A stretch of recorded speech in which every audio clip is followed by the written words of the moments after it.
Pakistan's debt, public debt, overall national debt as well as public debt has multiplied in last 3 years, 4 years. I mean, it was like only 32 billion, 32, 33 billion in 2019, and now it is already, I'm talking about public debt. By public debt, I mean the debt that government takes from multilaterals, from bilaterals, from commercial banks, from domestic banks, etc. So, I mean, it has increased to like 67.5 trillion. So, this is more than double 5 years.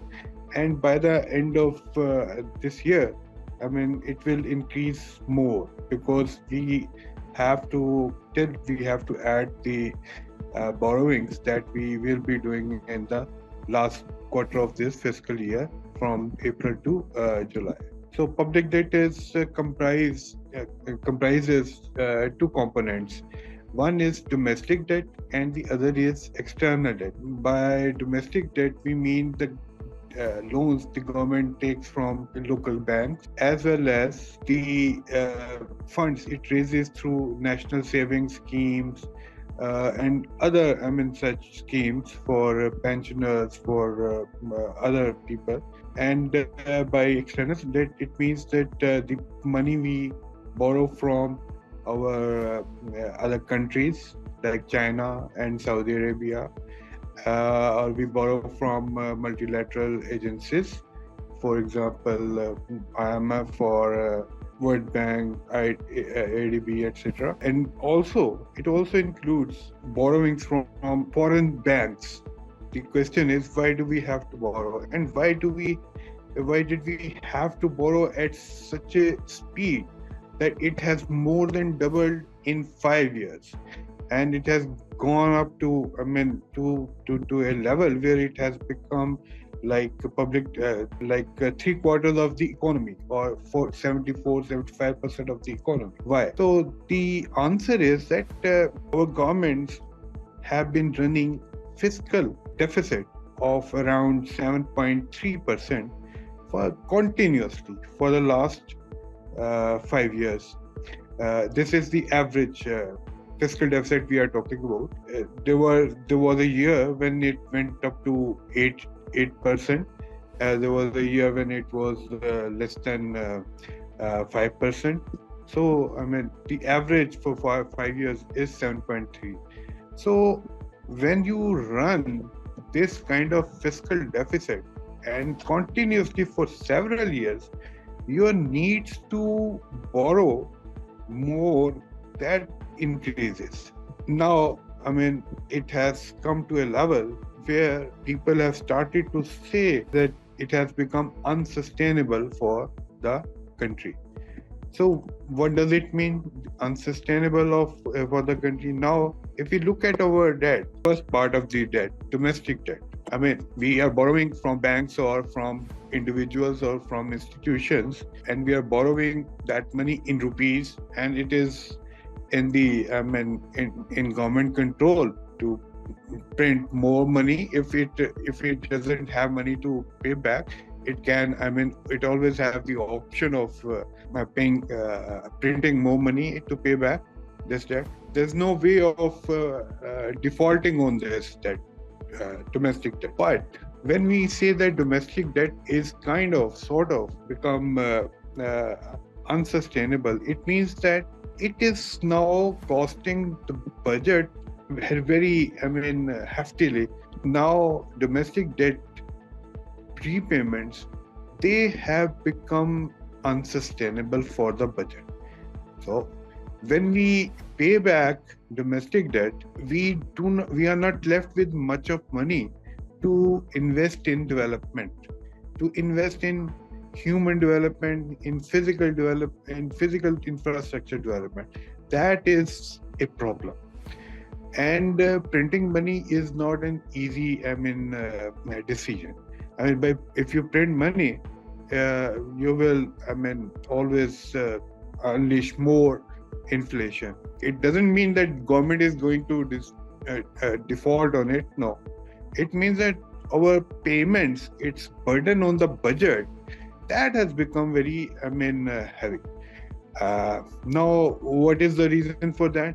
There are two reasons. Number one, we have been borrowing more and more and more every year. So the debt stock has increased.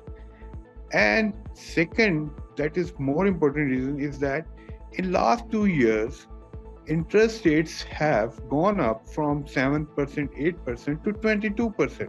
So we see that not only the size of debt has grown, but the cost of the debt has also grown exponentially. And that is the reason that makes our domestic debt unsustainable. When you borrow money from outside the country, you borrow in dollars or in maybe sometimes in Chinese yuans or maybe in some other country. So when you have to pay back interest or principal, you have to pay back in the same currency. And as the case is with the domestic debt, we can always, have this option of printing a rupee and pay back. In foreign, in case of external debt, we don't have this option. So what do? There are three ways of earning foreign exchange. Number one is, your exports, which is you produce industrial surplus, you produce agricultural surplus, or you also have some services like IT services that you can sell to the rest of the world, and in exchange you can earn dollars, earn yuan, earn any other currency, etc., etc. Second major source of foreign exchange is overseas remittances.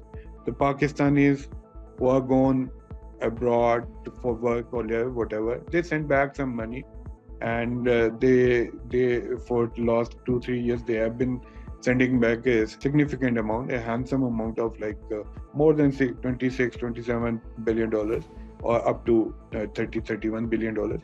So that is the second source of foreign exchange for any country, for Pakistan or any country.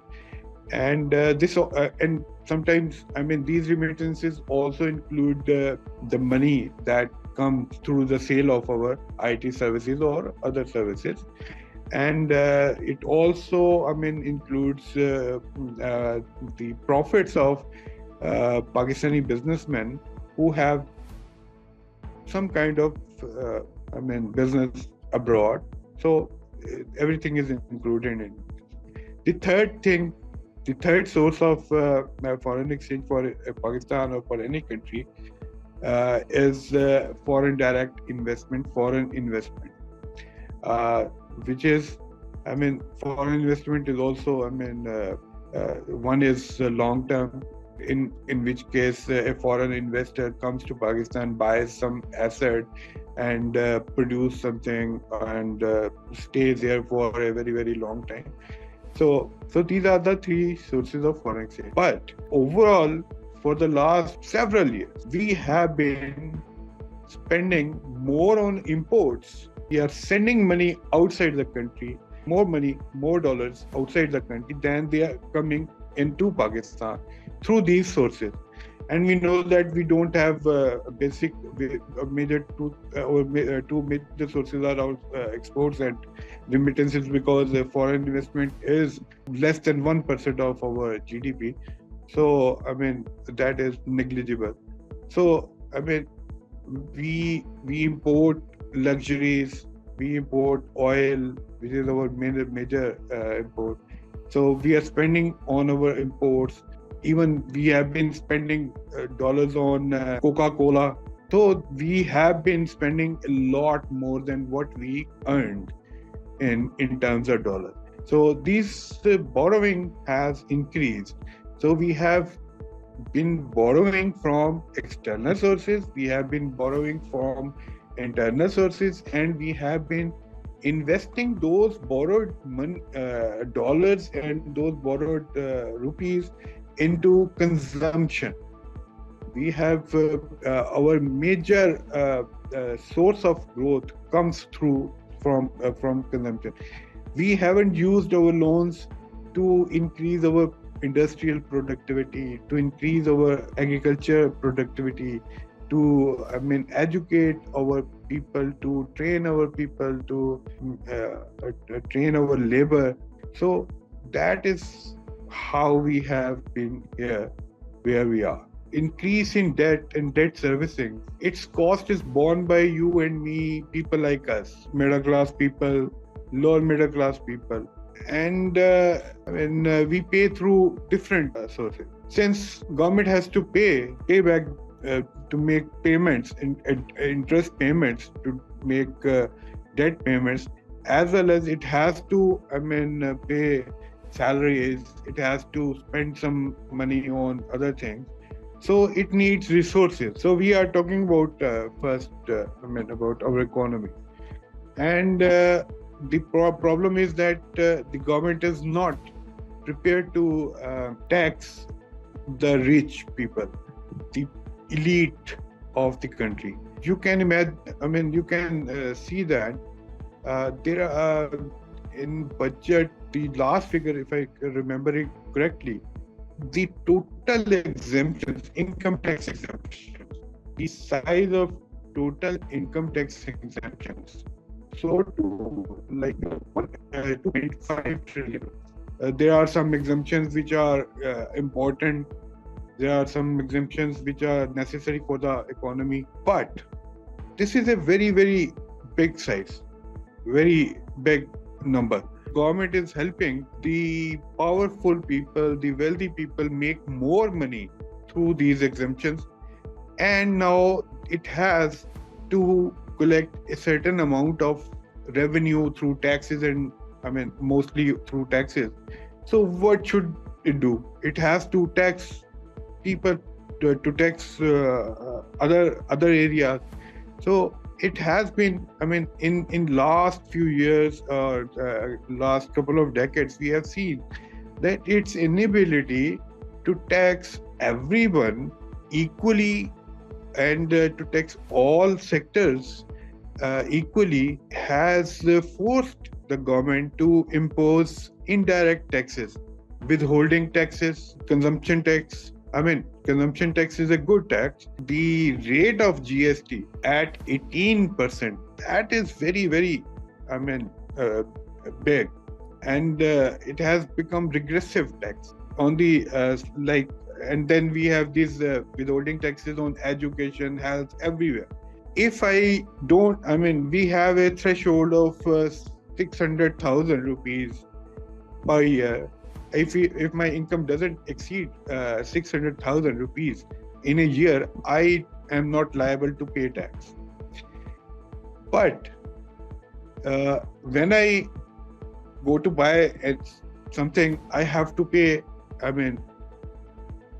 indirect taxes, which I shouldn't be forced to pay. I have to pay tax on education, on stationery of my children, on anything I buy. Now we are hearing the IMF has asked the government to increase petroleum value from rupees 60 per liter to 100. So it is going to affect us. This is how this high indebtedness of government is affecting us. The government needs resources, and it is not ready to tax the powerful people, the rich people. It is fine. At the end of the day, it has no recourse but only to collect these resources through indirect taxation, which is borne by us. So a person, who is earning like 30,000 a month, and when he goes to, when he travels from one place to another on his bike or on public transport, he just doesn't realize that he's paying for the excessive, extravagant spending of the government. This is a big issue for people. If we didn't have that high indebtedness, we might not have to pay many of these taxes.